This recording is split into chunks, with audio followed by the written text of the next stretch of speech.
आज chemistry basic के हम पार्ट नंबर 2 की हम बात कर रहे हैं और पार्ट नंबर 2 के अंदर आज हम परमाणु को लेकर के चर्चा करेंगे कि परमाणु क्या है। क्योंकि केमिस्ट्री के अंदर जो है हम जितने भी लेसन्स को हम पढ़ते हैं उन सभी लेसन्स के अंदर कहीं ना कहीं परमाणु शब्द बार बार हमारे सामने आता है, परमाणु शब्द हम बार बार इस्तेमाल करते हैं।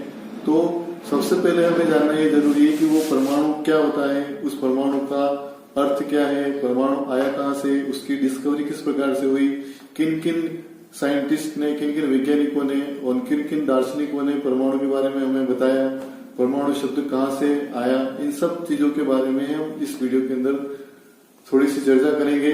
ज्यादा विस्तार में नहीं बताएंगे क्योंकि हम एक छोटे लेवल से हम क्या कर रहे हैं उसको स्टार्ट कर रहे हैं। तो परमाणु के बारे में केवल एक मूलभूत जो जानकारी आपको समझ होनी चाहिए उन शब्दों की हम यहाँ पर सबसे पहले चर्चा करेंगे। इसके बाद इस शब्द की अपन बात करें तो सबसे पहले 500 ईसा पूर्व जो था भारतीय महर्षि कणाद, इस भारतीय महर्षि कणाद ने सबसे पहले परमाणु के बारे में बोला था। मतलब उन्होंने केवल एक ये शब्द कहा था कि किसी पदार्थ को यदि हम छोटे छोटे भागों में बांट दें तो एक ऐसी स्टेज आ जाएगी कि उसको और आगे हम तोड़ नहीं सकते हैं, विभाजित नहीं कर सकते हैं। तो वह जो कण होगा उसी को हम क्या बोलेंगे, परमाणु कहेंगे। इसी प्रकार एक और इंडियन दार्शनिक जो है, भारतीय दार्शनिक है, उसका जो नाम है पपुधा काव्यायम, उन्होंने भी इस बात को बताया कि पदार्थ का जो सबसे छोटा कण है, अविभाज्य जो कण है, उसको हम बोलते हैं परमाणु। इसके बाद में जब आगे चलते हैं, ग्रीक के दो दार्शनिक हैं हमारे पास, डेमोक्रिटस और लिसिपस। ये दो दार्शनिक हैं जिन्होंने परमाणु के बारे में बताया। इन्होंने भी यही बात कही, इनडिविजिबल पार्टिकल, यानी जिनको हम तोड़ नहीं सकते हैं, जिनको विभाजित नहीं कर सकते हैं, वही परमाणु होते हैं। यानी कि अपन ये कह सकते हैं कि जो भी दार्शनिक पहले हुए इन सब ने केवल एक ही बात कही कि जिस पदार्थ को हम विभाजित नहीं कर सकते हैं, जिस कण को हम विभाजित नहीं कर सकते हैं, वो परमाणु होता है, वह एटम होता है। ये सारे दार्शनिकों ने यही बात कही। परंतु ये सारी जो बात कही गई थी वो केवल एक दार्शनिक व्यू के आधार पर ही कही गई थी। मतलब सोच समझ कर, कल्पना के आधार पर ही इस बात को कहा गया था। इसका कोई साइंटिफिक प्रूफ उन्होंने प्रेजेंट नहीं किया था। इस संबंध में सबसे पहले जब साइंटिफिक की अपन बात करते हैं तो कुछ नियमों का उपयोग करके, जॉन डाल्टन नामक वैज्ञानिक था, 1808 में आया, जिसने रासायनिक संयोजन का नियम, द्रव्यमान संरक्षण का नियम और स्थिर अनुपात का नियम, इन नियमों का उपयोग करके परमाणु सिद्धांत दिया, एटॉमिक थ्योरी उसने दी। उस सिद्धांत के बाद से इस परमाणु के क्षेत्र में, एटम के क्षेत्र में काफी बाद में बहुत सारी डिस्कवरी हुई। अलग अलग वैज्ञानिकों ने बहुत सारे अलग अलग प्रैक्टिकल्स किए, परमाणु की संरचना की बात करी, कैसा स्ट्रक्चर होता है, कौन से पार्टिकल्स से बना हुआ होता है और उन पार्टिकल्स के क्या नाम होंगे। ये सारा एक भविष्य की बात है। आने वाले दूसरे वीडियो में आपको सारी जानकारी इसके संबंधी मिलेगी। पर यहाँ पर केवल अभी पहला जो क्वेश्चन है हमारे पास कि डाल्टन का परमाणु सिद्धांत क्या है, डाल्टन के परमाणु सिद्धांत के मुख्य बिंदु क्या है। लगातार ये परीक्षाओं में प्रश्न आते हैं, चाहे कॉम्पिटिटिव एग्जाम हो, चाहे वो बोर्ड एग्जाम्स हो, सभी एग्जामों में ये प्रश्न अक्सर आज पूछा जाता है। तो इन बिंदुओं को आप ध्यान से सुनिए।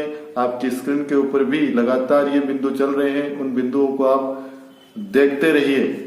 पहला जो बिंदु उसने कहा था इस नियम के आधार पर, तो इसने पहला जो शब्द कहा atom, atom can not cut, अविभाज्य कण है, बांटा नहीं जा सकता, तोड़ा नहीं जा सकता, सूक्ष्मतम कण है।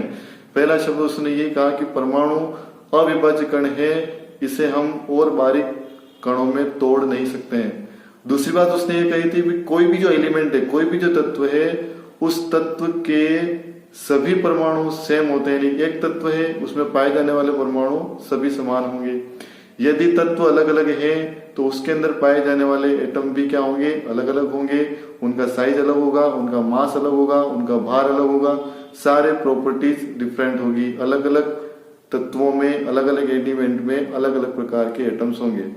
तीसरी बात उन्होंने ये कही कि जो अपने कह सकते हैं कोई भी जो केमिकल जो रिएक्शन होती है, उस केमिकल रिएक्शंस के अंदर एटम पार्टिसिपेट कर सकते हैं, अपने आप को चेंज कर सकते हैं, पर ना तो उसमें एटम का निर्माण किया जा सकता है, ना ही एटम को नष्ट किया सकता है। ना तो क्रिएट कर सकते हैं, ना ही उसको डिस्ट्रॉय कर सकते हैं। केवल वो रासायनिक अभिक्रिया के अंदर, केमिकल रिएक्शन के अंदर पार्टिसिपेट कर सकते हैं।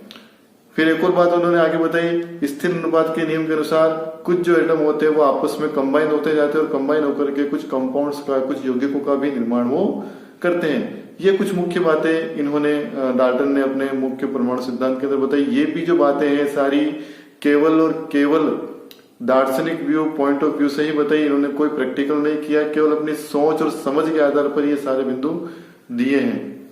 फिर आगे जाकर के हम जब आधुनिक एटॉमिक हिस्ट्री को अपन पढ़ते हैं तो उसके अंदर जैसे जे थॉमसन है, रदरफोर्ड है, नील्स बोहर है, सोमरफील्ड है, ऐसे सारे बहुत सारे साइंटिस्ट जो आते हैं, उन साइंटिस्ट ने परमाणु की स्ट्रक्चर, उसमें पाए जाने वाले पार्टिकल, ये सारी चीजों को हमें समझाया है, जो हम आगे नेक्स्ट वीडियो में जरूर देखेंगे।